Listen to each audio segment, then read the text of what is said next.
कि हमारे पास गुप्त सूचना आई है, उसके ब्याह पे हमने पकड़ा। जो ये गुप्त सूचना थी तो फिर ये हमारे पास कैसे आ गया? इन लोगों से ज़्यादा इन्वेस्टिगेशन तो हम लोग ऑलरेडी करके बैठे हुए हैं, लेकिन फिर भी सरकार की सिर्फ तानाशाही है जो नहीं सुनने वाली है, नहीं मानने को तैयार है। ये जिन लोगों से इन्होंने 15-15, 20-20 लाख रुपए देके जिन लोगों को चयनित किया हुआ है, ये सिर्फ उन्हें भर्ती में भेजने की, सिर्फ उन लोगों को दरोगा, और जो पढ़े लिखे बच्चे हैं वो आज धक्के खा रहे हैं।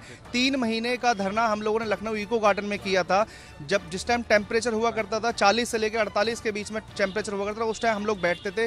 सरकार का कोई भी नुमाइंदा आज तक हमसे ये पूछने के लिए नहीं आया है कि आप लोगों ने पानी पी लीजिए, आप लोग थक गए होंगे, ठीक है, हम लोग की परेशानी सुनिए। उत्तर प्रदेश पुलिस में साल 2021 में 9,534 सब इंस्पेक्टर के लिए भर्तियां निकाली गई। परीक्षा 1 साल बाद नवंबर-दिसंबर के महीने में ऑनलाइन हुई, और उसके बाद ऑनलाइन पेपर लीक कराने वाले गैंग हो, उन लोगों ने इस परीक्षा में सेंधमारी की, और नतीजा कि 75 से ज्यादा उत्तर प्रदेश में एफआईआर हुई, 200 से ज्यादा लोग गिरफ्तार हुए।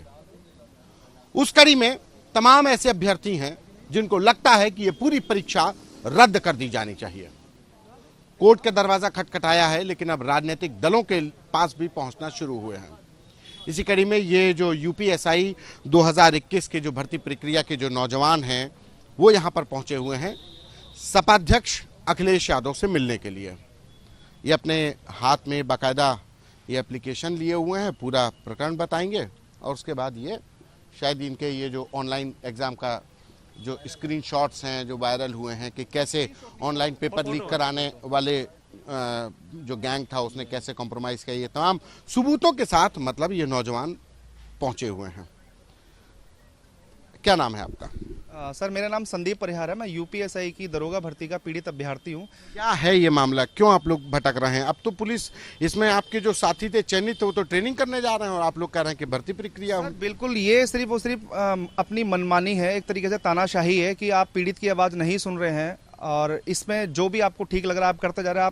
आप उच्चतम जो न्यायालय है उसकी बात पे आप गौर नहीं कर रहे हैं, ठीक है। जो हमारी 37 रिट है उसमें बाकायदा मेंशन है कि इसकी जो नियुक्ति रहेगी वो फाइनल। आप लोगों ने इसमें रिट कर रखी है? बिल्कुल बिल्कुल। उस रिट में कहाँ पे चल रही है, क्या रिट में प्ली की गई है, और क्या अभी तक स्टेटस है? रिट में अभी ये है कि हमारी सितंबर के बाद से अगस्त सितंबर के बाद से हमारी कोई भी डेट नहीं लगी है। जो भी डेट लगती है तो जज उठ जाते हैं या हमारा सीरियल नंबर पहुंच जाता है, मतलब डेट की सुनवाई नहीं हो पा रही है। उसके बाद भी इन लोगों ने भर्ती प्रक्रिया कहीं से लेकर कहीं तक नहीं रोकी है। ये 9,534 दरोगा भर्ती का केस था जो उत्तर प्रदेश की अब तक की सबसे बड़ी दरोगा भर्ती है। 2016 से लेके अब तक हम यही चीज़ें देखते आ रहे हैं। जितनी बार दरोगा भर्ती होती है ऐसा लगता है सरकार कहीं ना कहीं अपनी मनमानी करके अपने अकॉर्डिंग दरोगा चूज करने की कोशिश करती है। 2016 में सिर्फ एक स्क्रीनशॉट वायरल हुआ था, इसी सरकार ने अब इस भर्ती को कैंसिल करा के री एग्जाम कराया था। आज ये 1500 से ज़्यादा स्क्रीनशॉट वायरल हैं, फोटो वायरल हैं। ये उस एग्ज़ाम की बात बता रहा हूँ जिसमें जो कंपनी एग्ज़ाम कराती है, कंडक्ट कराती है, वो उसके जो भी कार्यकर्ता होते हैं वो एक फ़ोन, सेल फोन या कोई भी इलेक्ट्रॉनिक डिवाइस नहीं ले जा सकते हैं। ये सारे के सारे सेल फोन से फ़ोटो खींचे हुए हैं। ये फ़ोटो किसने खींचे, इसी से मतलब ऑनलाइन एग्जाम के क्वेश्चन पेपर के फोटोज हैं ये। पहले ये फोटो देखिए, ये बाकायदा ये लोग एक सबूत के तौर पर लेकर के आए कि कैसे इसके अंदर पे ये लोग क्वेश्चन, वहाँ पे फोटो खींचे गए स्क्रीन के, जहाँ पे ऑनलाइन परीक्षा हो रही थी। यानी कि जो भी व्यक्ति था वो अपने साथ में मोबाइल लेकर के गया, जबकि इलेक्ट्रॉनिक गैजेट्स ले जाना उस एग्जामिनेशन सेंटर में प्रोहिबिटेड था, ठीक है। और बाकायदा इसमें ऊपर जिसका भी है, ये अब जैसे ये शशिकांत की ये नामक एक अभ्यर्थी है उसका ये है, और उसके ये तस्वीरें ली गई। ये जो है ना अक्षय मलिक, हाँ, मलिक नाम का जो बंदा अक्षय मलिक को, हाँ, इसकी गिरफ्तारी भी या भी हाल ही में, हाँ, गिरफ्तार भी हुआ है हुसैनगंज से। लोगों ने आके ये बोला इसके लिए कि हमारे पास गुप्त सूचना आई है, उसके ब्याह पे हमने पकड़ा। जो ये गुप्त सूचना थी तो फिर ये हमारे पास कैसे आ गया? इन लोगों से ज्यादा इन्वेस्टिगेशन तो हम लोग ऑलरेडी करके बैठे हुए हैं, लेकिन फिर भी सरकार की सिर्फ तानाशाही है जो नहीं सुनने वाली है, नहीं मानने को तैयार है। ये जिन लोगों से इन्होंने 15-15, 20-20 लाख रुपए देके जिन लोगों को चयनित किया हुआ है, ये सिर्फ उन्हें भर्ती में भेजने की, सिर्फ उन लोगों को दरोगा, और जो पढ़े लिखे बच्चे हैं वो आज धक्के खा रहे हैं।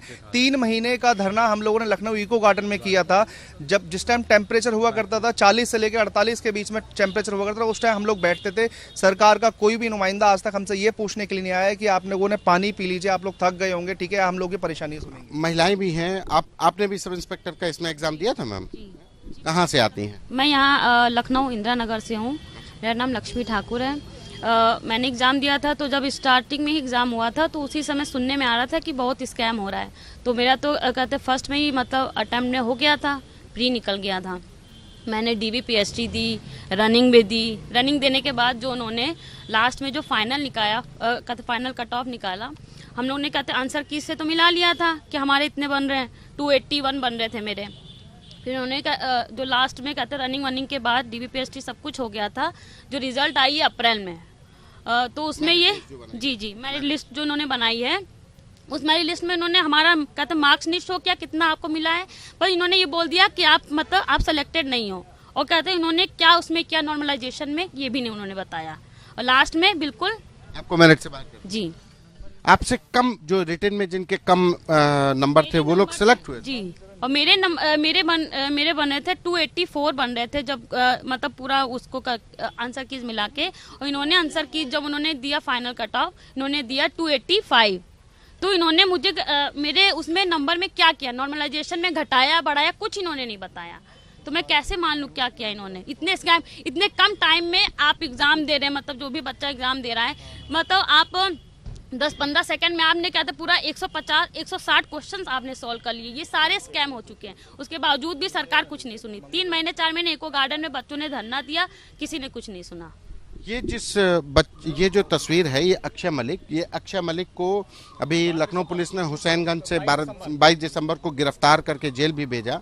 और बाकायदा ये उसी का स्क्रीनशॉट है, देखिए अक्षय मलिक का।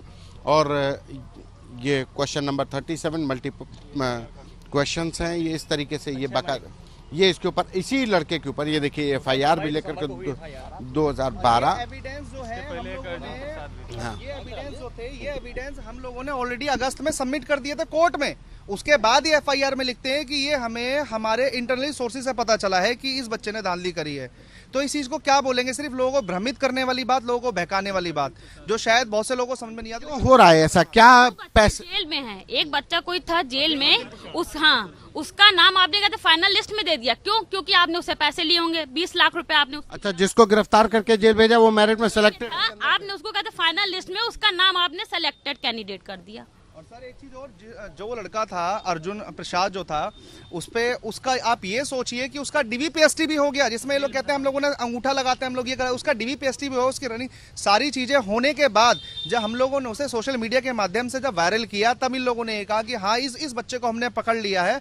और उस पर एफआईआर बहुत टाइम पहले हो चुकी थी, उसके बाद भी इन्होंने उसे दरोगा बना दिया। उसके ऊपर एफआईआर कब हुई थी और अरेस्टिंग कब हुई? जो उसके ऊपर एफआईआर थी वो शायद अगस्त में हो चुकी थी, उसकी अरेस्टिंग जो हुई थी वो शायद सितंबर में जाके हुई है। और इन लोगों ने ये बोल दिया था उसमें, जो डीजी भर्ती बोर्ड का एक जो प्रेस नोट्स वायरल हुआ था, उसमें ये लिखा हुआ था कि हमें इस चीज का पता नहीं था, जैसे ही हमें पता चला है हमने जो तुरंत गिरफ्तार किया है। इस तरीके की भ्रामिकता ये लोग फैला रहे हैं। ऑनलाइन एग्जाम करवाती है सरकार, बोर्ड, पुलिस भर्ती बोर्ड ऑनलाइन एग्जाम करा रहे हैं, तो लेकिन ऑनलाइन एग्जाम में भी इस तरीके से हो रहा है, तो क्या मतलब बोर्ड इन्वॉल्व है कि सिर्फ कंपनी के लेवल पे है?